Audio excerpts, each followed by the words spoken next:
The station floated in the cold darkness between stars. It was old, built by species long forgotten, and now it served as neutral ground for the Galactic Council. Here, enemies could meet without weapons. Here, wars could end with words instead of fire. But today, no one had come to talk peace. Ambassador Salith stood before the great window that covered the entire eastern wall of the observation deck. Her body was made of living crystal, and the light from distant stars passed through her like water through glass. She was beautiful in the way that ice was beautiful, cold and perfect and very old. Her species, the crystalline hegemony, had never known violence. They had evolved on a world without predators, without competition.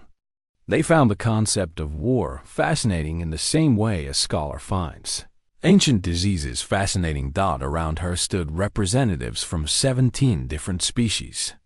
Some had scales. Some had fur. Some had no solid form at all, existing as clouds of intelligent gas contained in magnetic bottles. They had all come here for the same reason. They had come to watch humanity die. The Valkyrie Dominion had finally cornered the last human colony ship. For 3 years, the vessel called Perseverance had run. It carried 40,000 humans, families and farmers and teachers and children, all fleeing from the Valkyrie expansion. The Valkyrie did not conquer. They harvested. They took living beings and processed them into biological fuel for their war machines. It was efficient. It was horrible. And the galaxy had learned long ago not to interfere with their hunts. Now, the hunt was ending. Salith watched the tactical display that floated in the air before them. The Perseverance was a large ship, almost 12 kilometers long, but it was slow and poorly armed. Around it flew 6 small frigates, the entire human escort fleet. They were fast and brave, but they were hopelessly outnumbered. The Valkyrie had brought 30 warships.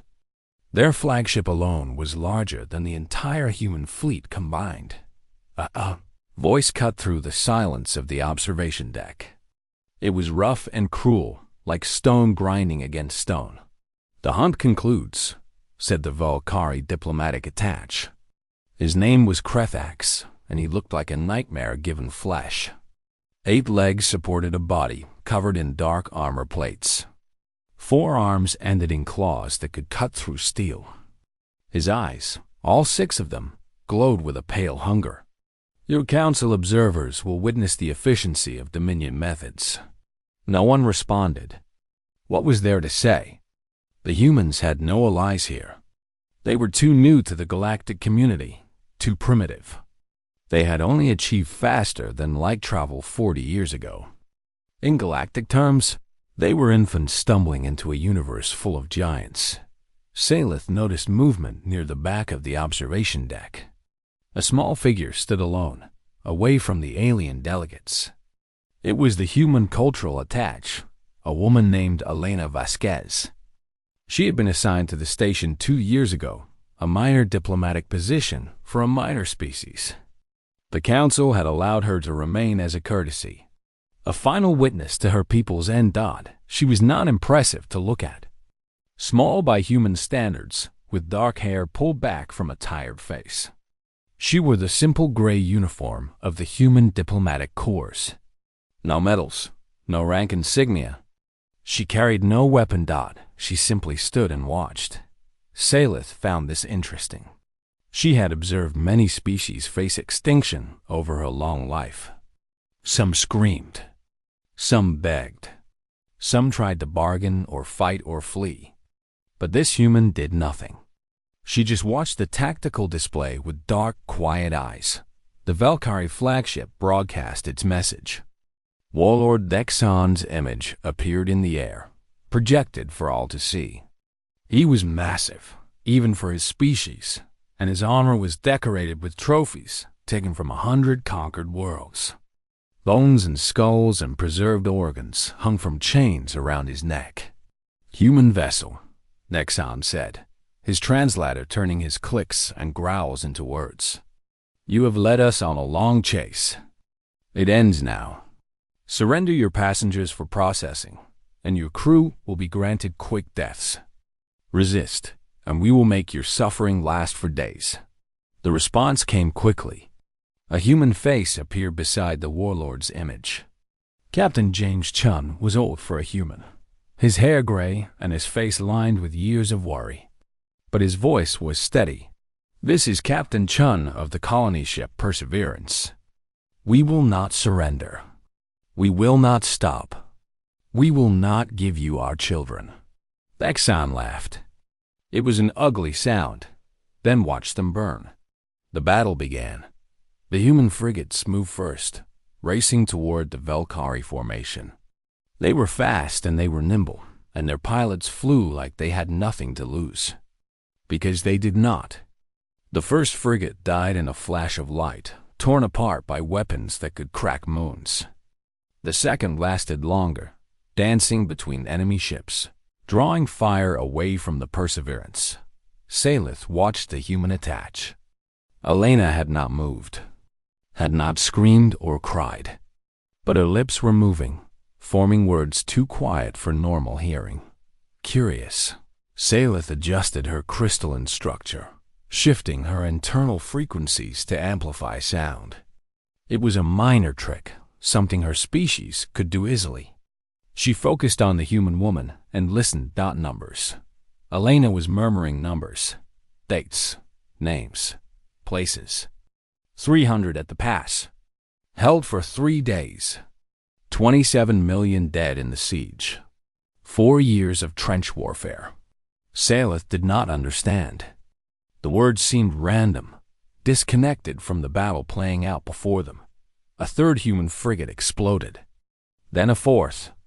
The long march through frozen mountains. 1 in 4 survived. They kept walking. The fifth frigate rammed a Valkyrie destroyer, sacrificing itself to cripple the enemy ship. The sixth and final escort positioned itself between the Perseverance and the enemy fleet. It was a tiny thing facing an armada. It fired every weapon it had, knowing it could not win, knowing it could only buy time. 2,000 years of walls, and they still came. 100 years of war, and they still came. 10,000 years. The sixth frigate died. Now only the Perseverance remained. The delegates on the observation deck shifted uncomfortably. Some looked away. Others watched with the detached interest of scientists observing an experiment. Krethax, the Valkyrie attach, made a sound of satisfaction, but Salith kept watching Elena. The human woman's hands were shaking now. Tears ran down her face. But she did not look away from the tactical display. And she did not stop murmuring. Salith felt something she had not felt in centuries. She felt curious. She felt uncertain. She felt afraid. Not of the Valkyrie, not of the battle, but of the small human woman standing alone in the shadows, whispering the names of the dead. The Perseverance was dying. Salith could see it clearly on the tactical display. The great colony ship had taken heavy damage during the battle. Its engines flickered with failing power. Its shields were nearly gone. Smoke and fire poured from wounds in its hull, freezing instantly in the cold vacuum of space. Inside that ship, 40,000 humans waited for death. The Valkyrie fleet moved slowly now. They had no need to hurry. Their prey was wounded and trapped. Warlord Dexon wanted to enjoy this moment. He wanted to savor the fear. On the observation deck, Krethax turned to face the gathered delegates. His 6 eyes moved from face to face, drinking in their reactions. Some species looked sick. Others looked fascinated. None looked willing to intervene. "You see now," Krethax said, his voice thick with pride. "You see why the Dominion has never been defeated. We are predators. We are hunters. We take what we need and we fear nothing." He turned toward Elena, the human attach, who still stood alone in the shadows. "Your kind fought well for prey animals," he said. "Your little ships were brave. But bravery means nothing against superior strength. Your species should have surrendered. Now they will suffer. Elena did not respond. She did not even look at him. Her eyes remained fixed on the tactical display, watching the crippled Perseverance drift among the debris of its escort fleet. Her lips still moved with that constant, quiet murmur. Krethax made a sound of disgust. She cannot even speak. Fear has broken her mind. I do not think so, Salus said quietly. The Valkyrie attached turned toward her. What do you mean, Crystal One? Salith moved closer to Elena, her crystalline body catching the light from the tactical display and scattering it into rainbows. She had been listening to the humans' murmurs for several minutes now, and she had begun to understand. What she understood frightened her. She is not broken, Salith said. She is remembering. Remembering what? Battles. Salith's voice was soft, almost wondering. She is reciting the names of battles. Human battles. Wars fought on their homeworld over thousands of years. Krethax laughed. What does it matter? Ancient history will not save them now. But Salith was not so sure. She moved even closer to Elena, adjusting her hearing to catch every whispered word. The siege lasted 900 days. 1 million civilians dead from hunger. They never surrendered. They ate rats and leather and still they fought. Elena's voice was barely a breath, but her words carried terrible weight. 50 million dead in 4 years. Entire cities burned to ash. Factories bombed every night and rebuilt every morning. Children carried bullets through the rubble. The other delegates had noticed now. They watched with growing interest as the Crystal Ambassador stood beside the weeping human, listening to her broken whispers. Marched 2,000 kilometers through mountains and jungle. 1 soldier and 3 survived. The survivors kept marching. Krethax stepped forward, his claws clicking against the metal floor. What is she saying? What do these words mean? Salith turned to face him. For the first time in centuries, her voice held emotion. It held fear. She is reciting her species' military history, not the victories, the losses, the terrible, grinding defeats that should have destroyed them. Should have? Yes, Salith looked back at Elena. Should have destroyed them, but did not. On the tactical display, the Valkyrie fleet began its final approach. 28 warships against 1 crippled colony vessel. The mathematics of extinction dot, but Elena kept murmuring. Held the pass with 300 warriors against an army of thousands. They knew they would die. They fought anyway. Winter came and half the army froze to death. The survivors attacked at dawn. They won. Disease killed more than bullets. They kept fighting. Salith understood now. She understood what made humans different from every other species in the galaxy. The crystalline hegemony had evolved without conflict. They had never known war, never felt the desperate need to survive against impossible odds. Most spacefaring species were similar. They had developed technology to overcome their challenges. They had evolved past the need for violence, but humans had not. Humans had spent 10,000 years killing each other. 10,000 years of war and plague and famine. 10,000 years of standing in front of impossible enemies and refusing to fall. Your species, Salith said slowly, still watching Elena, has been at war with itself since before you discovered fire. You have experienced every kind of horror, every kind of loss. Elena finally looked at her. Her eyes were red from crying, but her voice was steady. 300 generations, Elena said. 300 generations of watching our families die, our cities burn, our entire civilizations collapse into dust. And every single time, we got back up. Krethax made a dismissive sound. Pretty words. But words do not stop weapons. Elena shook her head slowly. You do not understand. None of you understand. She turned back to the tactical display. The Valkyrie flagship was charging its main weapon, a beam of concentrated energy that could cut the Perseverance in half. Every child on that ship has heard stories of these battles since they were old enough to listen, Elena said. They know about the soldiers who froze in the snow and kept fighting. They know about the civilians who built weapons in bomb factories. They know about the prisoners who dug tunnels with spoons and escaped into enemy territory. Our voice grew stronger now, harder, like steel being forged in fire. We do not fight because we think we can win. We fight because fighting is what we are. It is in our blood. It is in our bones. 10,000 years of suffering taught us one simple truth. She looked at Kreth Axe with eyes that had stopped, crying, "You cannot beat an enemy that refuses to accept defeat." The Valkyrie Attach opened his mouth to respond, but he never got the chance. On the tactical display, something was happening. The Perseverance, that crippled and broken colony ship, was moving. Its damaged engines were firing at full power, pushing the great vessel forward, but not toward the jump point. Not toward escape, directly toward the Valkyrie fleet. Salith felt her crystalline heart stop. What are they doing? Someone asked. Elena smiled. It was not a happy smile.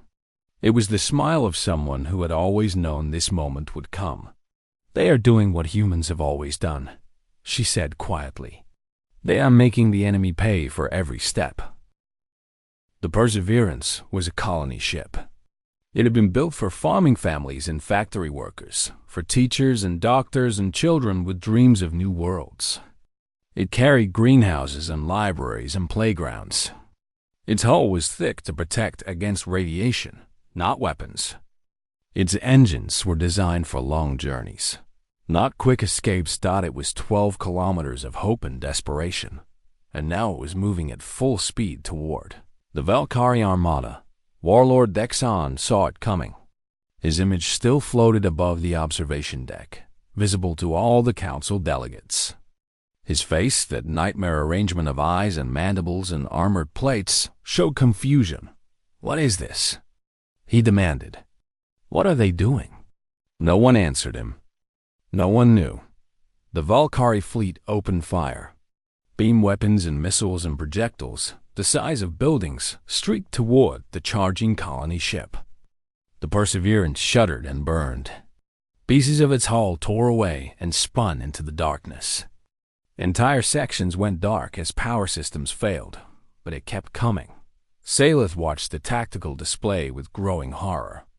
She could see the ship's speed increasing even as it died.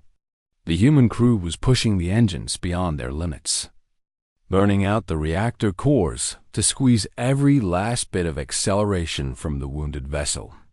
"They cannot possibly think they will survive this," said a delegate from the merged consciousness, a species of linked minds that thought in perfect logic. "The mathematics are clear. They will be destroyed before they reach the enemy formation." Elena laughed. It was a short, sharp sound without any humor in it. "You think they do not know that?" she said. "You think they have not done the math? They know exactly what will happen. They know they are dead. Then why?" Salith asked. Elena pointed at the tactical display. "Watch." The Perseverance was close now. The Valkyrie fleet was firing everything they had, but the colony ship was too massive, too fast. Individual weapons could wound it, but nothing could stop it.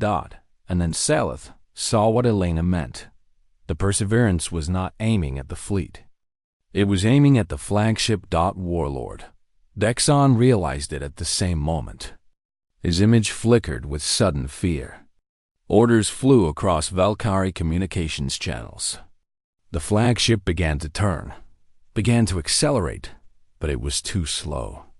It was too big. The Perseverance hit the flagship like a hammer, hitting glass. 12 kilometers of colony ships smashed through the warship shields as if they did not exist. The impact was tremendous, visible even from the observation deck's great distance as a flash of light brighter than a star.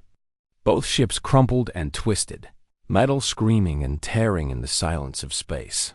When the light faded, the Valkyrie flagship was broken. Its command section was crushed. Its engines were dark. Fire poured from 1,000 wounds in its hull. Warlord Dexon's image vanished from the observation deck. Krafak screamed. It was a high, terrible sound, full of rage and disbelief. Impossible. This is impossible. They were beaten. They were prey. But the Perseverance was not finished. Through the smoke and fire and debris, Salith saw shapes emerging. Small shapes, hundreds of them, racing away from the dying colony ship like seeds scattering from a broken flower. Escape pods, not heading toward safety. Not heading toward the empty darkness of open space. Heading toward the Valkyrie warships. No, Salith whispered. Surely not. Elena's voice was quiet but fierce. Every human on that ship knows they are going to die today. The adults made peace with that hours ago. They sent their children to the escape pods, and they said goodbye.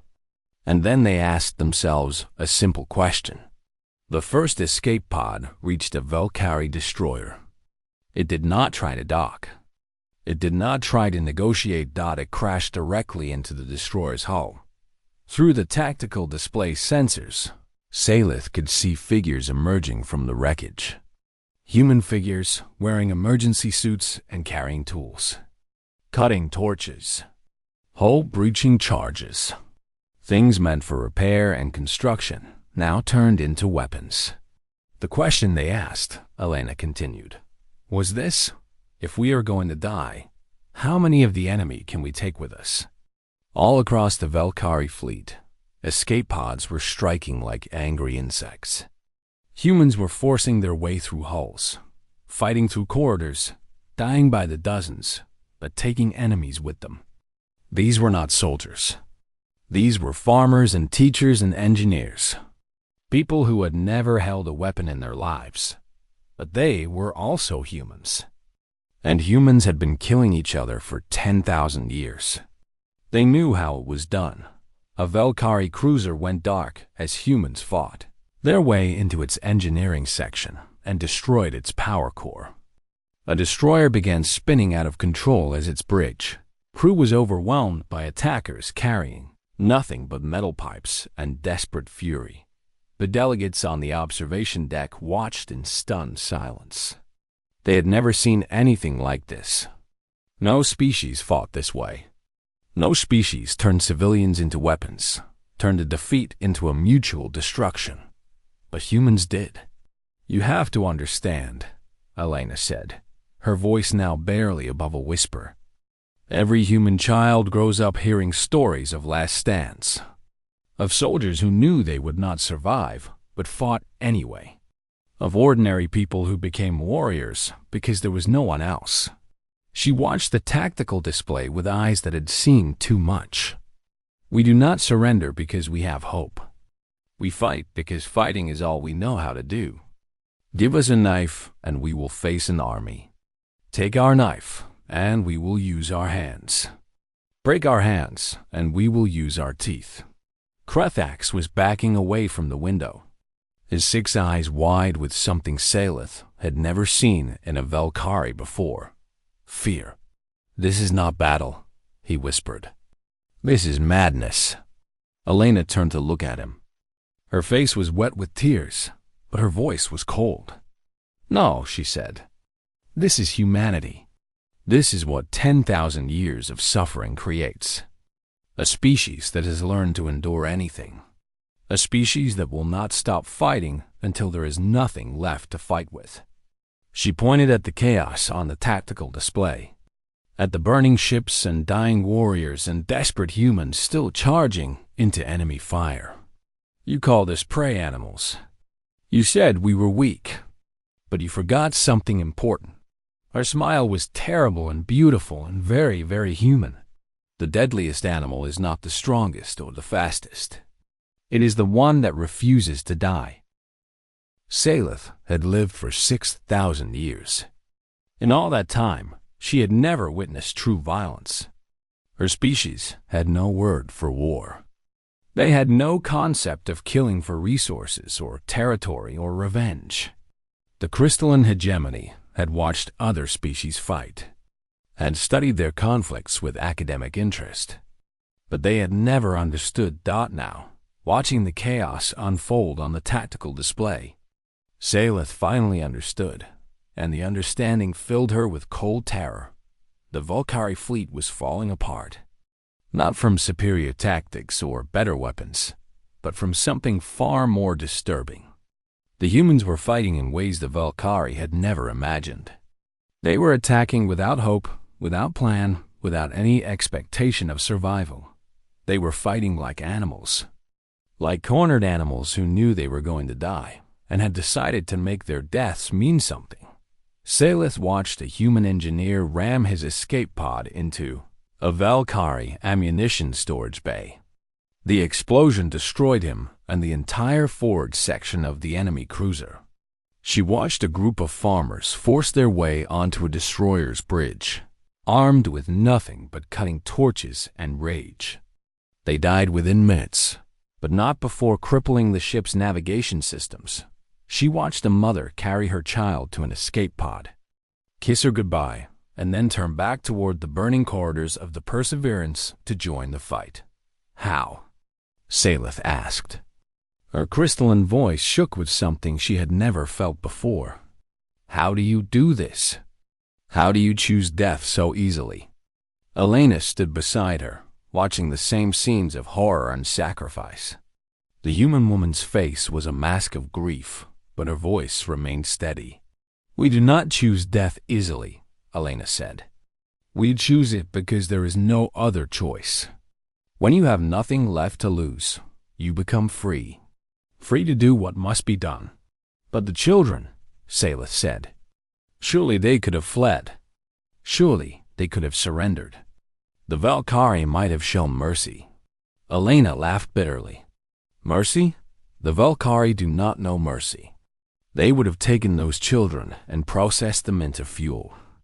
Every parent on that ship knew this.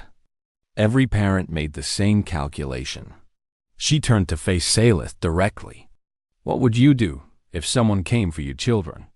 What would you sacrifice to give them one more hour of life? 1 more minute? Salith had no answer. Her species did not reproduce. They grew from mineral formations over thousands of years, alone and complete. The concept of children, of that fierce protective love that drove parents to impossible acts, was foreign to her, but she was beginning to understand it. On the tactical display, the Valkyrie fleet was in chaos. 8 ships were dead or dying, brought down by humans who had treated their own lives as ammunition. The surviving warships were pulling back, trying to reorganize, but the humans would not let them rest. A new wave of escape pods launched from the wreckage of the Perseverance. These were different. They were not attacking randomly. They were heading towards specific targets, coordinating somehow despite the destruction of their command ship. They are communicating, said the delegate from emerged consciousness, his voice filled with something close to awe. They are sharing information, warning each other, coordinating attacks. How is that possible? Another delegate asked. Their communications equipment was destroyed. Elena smiled sadly. We do not need equipment. We have been fighting wars since before we invented the wheel. We know how to coordinate without technology. Hand signals, light patterns. Even the way we move tells each other what to do. She pointed at a cluster of escape pods approaching a Valkyrie carrier. Watch. The lead pod will feint left. The others will follow, drawing fire. Then the last 3 will strike the engine section while the defenses are focused elsewhere. Salith watched. It happened exactly as Elena described. This knowledge, Salith said slowly, these tactics, they are not taught in your military academies. They are taught everywhere. Every human child plays games of war. We pretend to fight battles from history. We read stories of ancient generals. We study tactics like other species study mathematics. Elena's voice grew quiet. Violence is woven into our culture. We have tried to move past it. We have tried to become peaceful. But it is always there, waiting just beneath the surface. A Velkari voice cut through the observation deck speakers. It was not Warlord Dexon. The Warlord was dead, killed when the Perseverance crushed his flagship.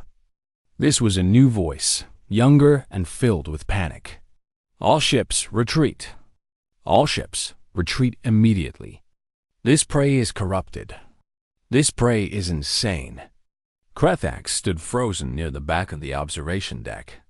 His 6 eyes were fixed on the tactical display, watching his fleet run from a defeated enemy. His claws hung limp at his sides. He looked broken in a way that had nothing to do with physical damage. "This is not possible," he whispered. "We are the Dominion. We are the hunters. We do not flee. You do now," Elena said quietly. "You have learned what every enemy of humanity eventually learns. We may not be the strongest. We may not have the best weapons. But we have something more dangerous than strength." She walked toward him, small and unarmed and somehow more frightening than any warship. "We have 10,000 years of practice at suffering. We have generations of ancestors who faced worse than you and survived. Their blood is in our veins. Their memories are in our minds. When you fight one human, you fight all of us. Every warrior who ever stood against impossible odds. Every mother who died protecting her children. Every soldier who smiled as the darkness took them because they knew their sacrifice meant something." Krethax backed away from her until he hit the wall. His species had conquered 100 worlds. They had harvested billions of souls. But he had never faced anything like this small human woman and the terrible history she carried inside her. "You are monsters," he said. Elena stopped. For a long moment, she said nothing. "Yes," she finally agreed. "We are. We have done terrible things to each other. Things that would horrify any sane species. But those terrible things made us what we are. And what we are is something you cannot defeat." She looked back at the tactical display, where the Velkari fleet was fleeing into the darkness and scattered. Escape pods were gathering around captured enemy vessels. "We are survivors. That is our gift and our curse. No matter what happens to us, some of us will always survive. And we will remember. And we will teach our children. And when the next enemy comes, we will be ready." Her voice dropped to a whisper. "We are always ready." The battle was over. Salith stood at the great window of the observation deck, watching rescue ships move through the debris field. The wreckage of the Perseverance still burned, a broken monument to desperation and sacrifice. Around it floated the remains of Velkari warships, victims of an enemy they had underestimated. The numbers were terrible. Of the 40,000 humans who had started the battle, only 8,000 survived. They were scattered across captured enemy vessels and emergency shelters, injured and traumatized and grieving. But they were alive. Against all odds, against the mathematics of extinction, they had survived. Krethax was gone. The Velkari Attach had fled the observation deck hours ago, unable to watch his fleet's humiliation. His species would recover from this defeat. They still had hundreds of warships, thousands of warriors. But something had changed. Something fundamental. The Velkari had learned fear. The council delegates remained at the observation deck, speaking quietly among themselves. They had witnessed something unprecedented. A species facing extinction had not simply fought back. They had transformed themselves into weapons of desperation and made the cost of victory too high to pay. Salith approached. Elena, the human woman, sat alone on a bench near the window, staring at the stars with exhausted eyes. She had stopped crying hours ago. She looked empty now, drained of everything except a quiet, terrible strength. "May I sit with you?" Salith asked. Elena nodded without speaking. Salith lowered herself onto the bench, her crystalline body chiming softly as she moved. For a long moment, neither of them spoke. They simply watched the rescue ships work, tiny lights moving through the darkness. "I have observed many species," Salith finally said. "I have studied civilizations that rose and fell before your son was born. I thought I understood the universe. I thought I understood life." She turned to look at Elena. Her crystalline eyes refracted the starlight into soft rainbows. "I was wrong. I did not understand anything." Elena smiled tiredly. "Neither do we, most of the time. We just keep going." "How?" "How do you keep going when everything is lost?" Elena was quiet for a moment. When she spoke, her voice was soft but steady. There was a human leader, long ago. His country was surrounded by enemies. His army was broken. His people were starving. Everyone told him to surrender. Everyone said the war was lost. She looked at Salith with eyes that held centuries of memory. He refused. He said he would fight on the beaches, fight in the fields, fight in the streets, never surrender. His people heard those words and they believed him. Not because victory was possible, but because surrender was unthinkable. Salith considered this. And did he win? Eventually, after years of suffering and death. But the winning was not the point. The point was the fighting. The point was telling the universe that we would not go quietly. She gestured at the debris field outside the window. Those people on the Perseverance knew they were going to die. Most of them, anyway. But they also knew their children might live. They knew their deaths would be remembered. And they knew that if they fought hard enough, their enemies would learn to fear the cost of hunting humans. The observation deck's doors opened. A council official entered, her blue scales gleaming under the artificial lights. She was a judicial speaker, one of the bureaucrats who kept the council functioning. "The emergency session has concluded," she announced. "The council has reached a decision regarding humanity's status." Elena stood slowly, her body stiff from hours of sitting. Salith rose beside her, and together they faced the judicial speaker. "What is the decision?" Elena asked. The speaker's translator hummed as she organized her words. "The council has debated extensively. Your species was originally classified as minor sentience.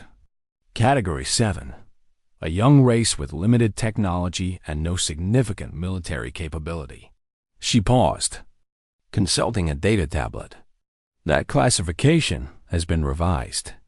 By unanimous vote, Elena waited. Humanity is now designated as a persistent threat. This is a new category, created specifically for your species. It acknowledges that while humans do not possess superior technology or resources, you represent a unique danger to any species that threatens your existence.